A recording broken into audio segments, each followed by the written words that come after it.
Hi, this is Greg from onlinelanguageacademy.com. Now, I'm English. I studied French at university. I have a Spanish wife and my baby is American. How did this happen? Well, I'm going to explain in this video, and it's a great way to practice your listening and learn some cool, useful vocabulary and expressions which I will write in the description of the video.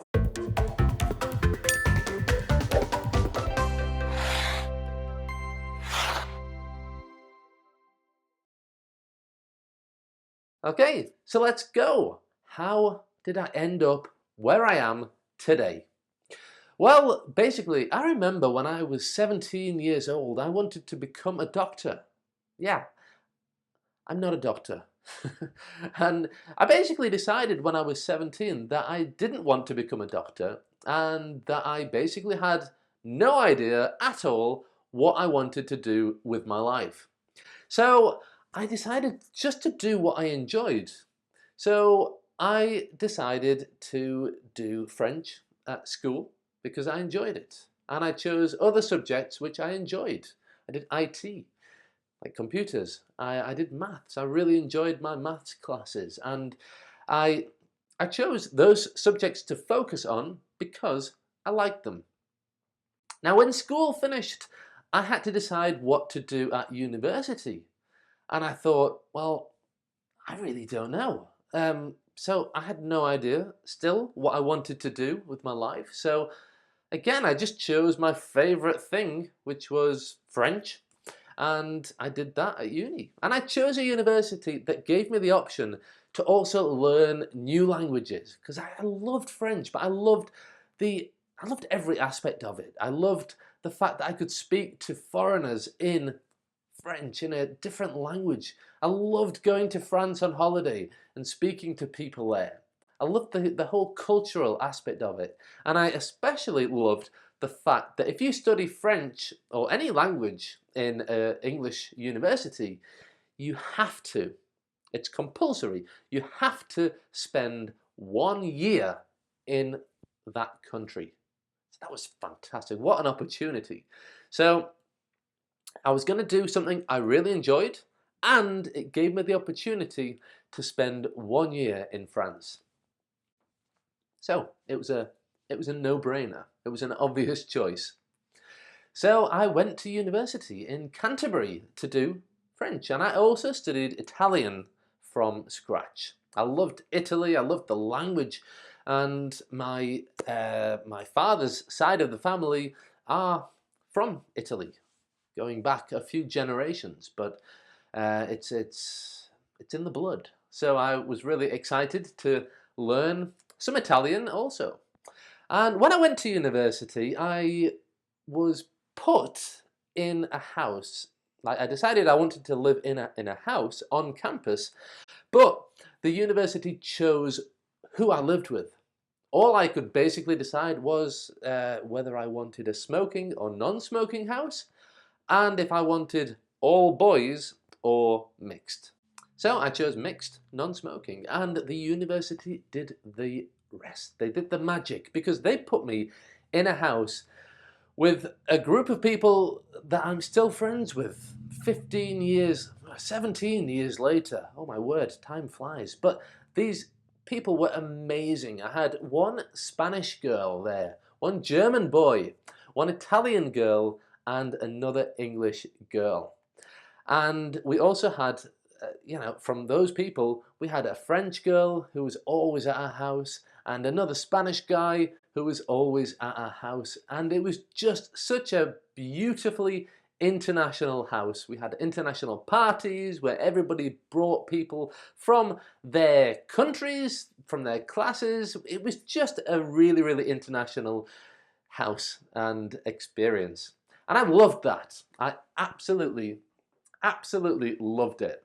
It really made me want to learn even more about the languages and cultures of my friends. So I learned some Spanish. I didn't learn Spanish at university, but living with a Spanish girl and having a good Spanish friend, it really made me want to speak Spanish, and there was a big Spanish community there. So it was great. It really, really was great. So in my third year of university, I went to live in France, and I could choose whether to go to a university or to go to a school and teach. And I thought to myself, I've studied for many, many years now, and I think if I go and teach, it will give me more skills. It will develop me better to be a worker in the future. My public speaking skills will improve. It will give me more confidence to stand up and speak in front of people and to experience what it is to be a working person. So I decided to work in a high school, and again, I had no choice exactly where to go, but the British Council put me in a small town in the middle of France. Very small town, and it was fantastic. I loved every minute of that experience. I met a lot of French people. My spoken French went vroom. I was fluent in French by the end of the year, well, after a few months, really. And I met some great, great people.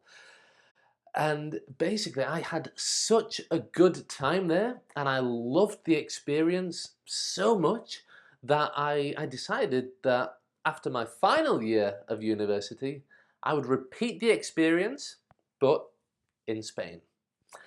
And that's what I did.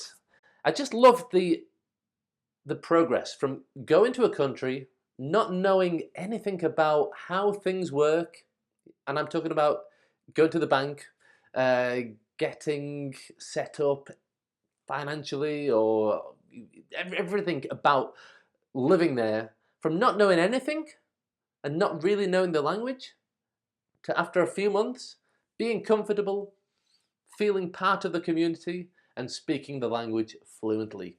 That progress for me was so great. And the feeling at the end of that experience was one of such accomplishment. You really felt like you had accomplished a lot, and that you had developed yourself personally so much. So, after my degree, yeah, I went to France and, I went to Spain after my degree. And again, I went with the idea of just going for 1 year to teach English in a school. And they put me, again, I had no choice where to go, but I got a job in, again, a small town in Galicia.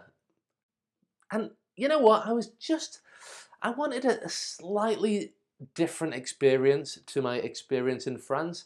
I wanted to continue the student life. I wanted more people, more party, more things happening. So instead of living in the small town this time, I lived in the big town nearby, which was Santiago de Compostela, which is one of my favorite towns in the world. I love it. And I traveled every day with many other teachers to the school.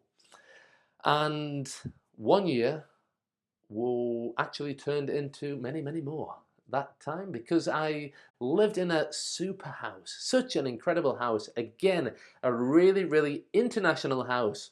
2 French boys, me, 2 German girls, and 5 Spanish girls. Wow, what a crazy international house. Another friend we had called it the United Nations house, because it was just the most international house in Santiago.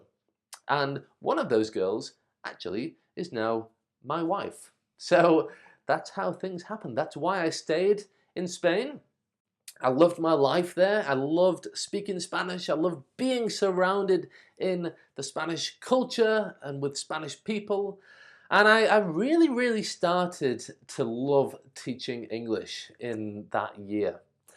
In my second year in Santiago, I didn't continue in the school. They didn't pay very much, and there was no future for me really in the school system. So I decided to teach privately.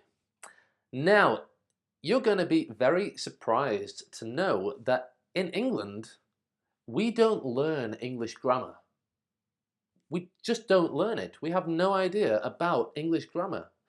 You, as a student of English as a second language, know more about English grammar than most English people.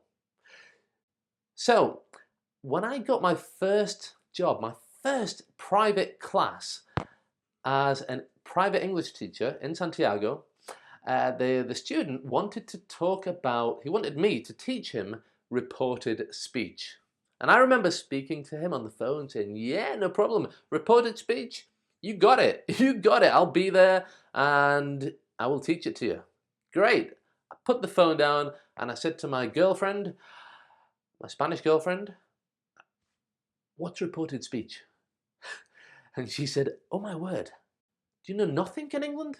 I said, we just don't learn grammar. So what I did, I took her for a drink. I remember we had a beer sitting in the sun in Santiago, and she taught me reported speech, and then I went to the class and I taught the student reported speech. Now, okay, that was my first ever English class. 13, 14 years later now, I know everything about English grammar. So things have changed. I've developed professionally a lot since that very first class. But I really enjoyed teaching English, and I just, again, I followed my mentality of when I was 17 just by continuing doing what I enjoyed, and that is teaching English. Now, yes, because I eventually got married to this girl and her job took her to different places in Spain and different places in the world, because now I'm in America, I've had to adapt my business totally. And 7 years ago, I put my business online and started teaching students online. And 1 year ago, I started teaching via YouTube, which meant that I was not committed to different times, specific times of the day to teach my classes, and that I can just record when my little baby is sleeping, and I can put my videos on YouTube and Facebook for students and for everybody to learn from me. So that's what I'm doing right now. I love my job. I love the fact that it is location independent. I can work from home. I can visit family and work from there. I can take my phone or my laptop to the cafe, to the airport, and I can work wherever I want. I love that freedom, and I still love teaching English. So I hope you love learning from me, because I intend to do it for many more years. All right, so that's where I am. I thought I would share my personal story with you. Remember, I've used a lot of cool vocabulary and expressions in this video, so I'm going to put the key ones in the description, so check it out. Subscribe if you've liked this video, and if you want to have a high level of spoken English, you can also get my free ebook to help fix your broken English in 16 simple steps. And keep watching.